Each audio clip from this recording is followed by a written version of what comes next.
ó jókòó ìwọ náà wò orí ibi tó jókòó sí wá jẹ́ kí n ṣe analysis ibi tó jókòó sí tó ti ń ṣe olè ẹ máa bọ̀ ẹ rí iṣẹ́ ẹ̀ṣọ́ yìí ẹ ṣe ká pọ̀ díẹ̀ ẹ rí iṣẹ́ ọba ńlá ń bọ̀ ọba ńlá ń bọ̀ ọba ńlá ẹ jẹ́ kí n wò. ẹ̀yin èèyàn wa Elizabeth Ọbanla ti wọ wàhálà pẹ̀lú Lizzy Anjorin. Lizzy Anjorin bá arábìnrin yìí ó ń bá a fa gidi gan. ẹ jẹ́ ká gbọ́ nǹkan tí Lizzy Anjorin tí ó tún ní láti sọ nípa Elizabeth Ọbanla ó ti yá.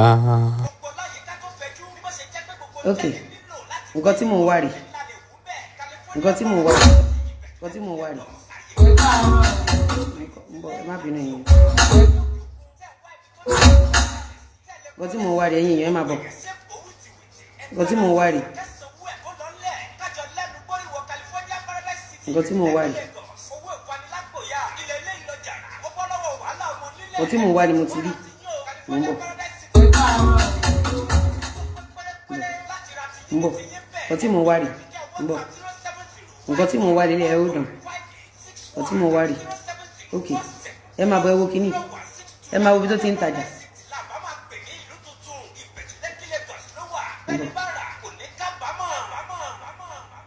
ń bọ̀ ẹ wo bí tó ti ń tajà yẹn ṣe rí kíní yìí any shop tẹ bá ti rí gọ́tà wà níwájú ẹ wọ́n dẹ̀ ń tọ̀ síbẹ̀ wọ́n ń tọ̀ síbẹ̀ ẹ wo wé rí ṣe ti rí because this is meant for outdoor ọlá pọ́ọ̀sì wa tó rí ta display ló tún ṣe sáré gbé sílẹ̀ lẹ̀ now ẹ máa wo ibẹ̀ yẹn sí gọ́tà kẹ́ lè bá mọ̀ pé ó máa ń tọ̀ ó máa ń yàgbẹ́ síbi ẹ̀wù ẹ máa wo ẹ máa wo bẹ́ẹ̀ ẹ máa wo ẹ máa wo ẹ máa wo kọ́nà yìí ló ti ń tọ̀ ẹ ti rí kẹ́ ẹ ti rí pò ń bẹ̀ ẹ ti rí ta ẹ ti rí gọ́tà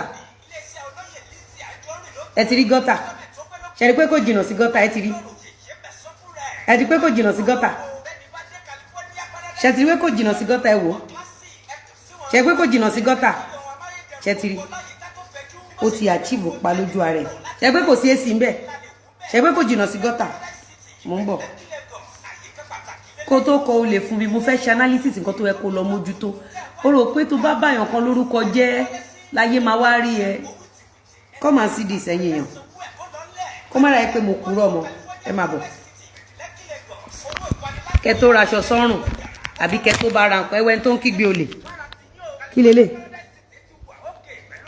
ẹ̀yin èèyàn kí lélẹ̀ kí lélẹ̀ kí lẹ rí níbí báyìí kí lélẹ̀ ṣé mi sọ fún yín ìgbẹ́kọ̀rè ìtọ̀kọ̀rè kí lélẹ̀ kí ló ṣẹlẹ̀ níbí kí ló ṣẹlẹ̀ níbí ẹ jẹ́ ká da padà sẹ́yìn díẹ̀ ẹ jẹ́ kí n da padà sẹ́yìn ẹ wo bí báyìí nísìn this thing is outdoor not indoor ó ti yẹn gbogbo ohun tó fẹ́ ṣòre o gbogbo ohun tó lọ yá owó èlé tí ò pé 2 million fún ẹ ti rí bọ̀ padà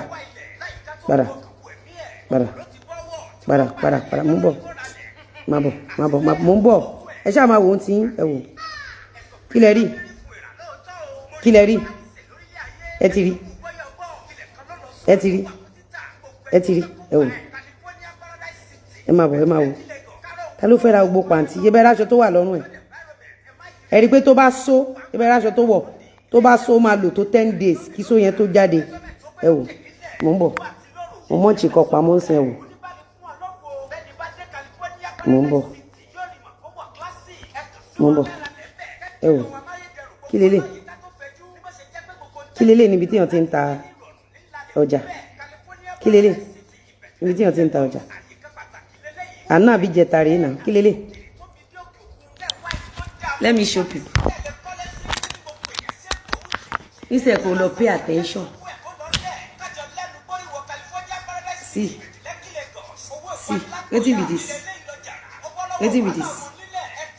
I go dey lie for you kí lélẹ̀ na sure be this see make I play am for you make you see I'm coming see if you see any shop where they put this one then they will with the poo there see as she put some see hey see they look see the outside they look oh wait they look You see the gutter for outside. Ṣé gbogbo àwọn tó bá fẹ́ ra gbogbo jágà nìkan àwọn onígbè kò lọ. Orí ẹ̀ ti gbé. See. Now, they look. They look. Wait. See. What is this? You see? Ṣé ilé ló fẹ́ bà ọjà èèyàn jẹ́? Ìgbà tí mo sọ fún yín pé ó ń rùn. Òun ló kọ́kọ́ sọ pé ọ̀tá mi ń rùn, pé di ọ̀tá mi rìn. Mo dẹ̀ ṣe analysis fún yín. Ẹ bá bẹ́ẹ̀ abẹ́ ẹ bá bẹ́ẹ̀. Ẹ bá analysis mi pẹ̀lú kí lẹ ti ń pè yàgbẹ́ sábọ̀ ẹ̀jọ̀. Bí mo ṣe ti rí kinní yẹn mo mọ̀ kó ń yàgbẹ́ ń bẹ̀ ń tọ̀ ń bẹ̀ ni. Mo mọ̀ kó sí reasonable person ẹni tó níláárí ẹni tó fẹ́ ní oríire kò sẹ́ni tó lè bẹ̀rẹ̀ ajá tó máa níláárí. Òun rèé nà àwọn ẹ̀yìn èèyàn máa bọ̀. Ṣé I go dey lie for you? I go dey lie for you. Mo ń bọ̀. I go dey lie for you. See the thing. See.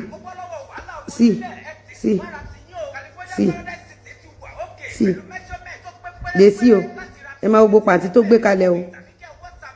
Àwọn àsùnwọ̀n nígbà mi ọdún gbogbo tó kó kalẹ̀ tó 2 million o. Ó ti yáwó ilẹ̀ wọ aṣọ tó wọ̀ ẹ kọ́kọ́ wọ aṣọ tó wọ̀. Ṣé tó bá sọ sínú aṣọ ìyá tó how many days kó tó jáde kí só tó jáde ń bẹ̀. Láàrin mi àti aṣọ tó wọ̀ náà ẹ máa bọ̀. Mo ń bọ̀ sorry. Mo ń bọ̀ ẹ máa bọ̀. Ẹ máa bọ̀ ya let's go. Oya wọ́n ya panoramic shot fún wa. Oya kí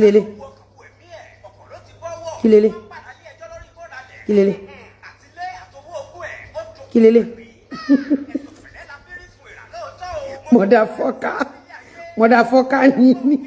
Motherfucker ni Prince Kailolo. Kí lélẹ̀. Kò sí èsì ń bẹ̀ o. Kò sí nǹkan kan o. Ẹ o. Wọ́n ń pò fún wa nìyẹn o. Ẹ o. Kí lélẹ̀. Aṣọ yẹn ajẹ́tẹ̀ máa ọ̀sán kan kí lélẹ̀. Ó yẹ tún fún wa lánàá panoramic shot. Ẹ̀wẹ̀ tó ń ṣe ṣòfẹ́ ni tó.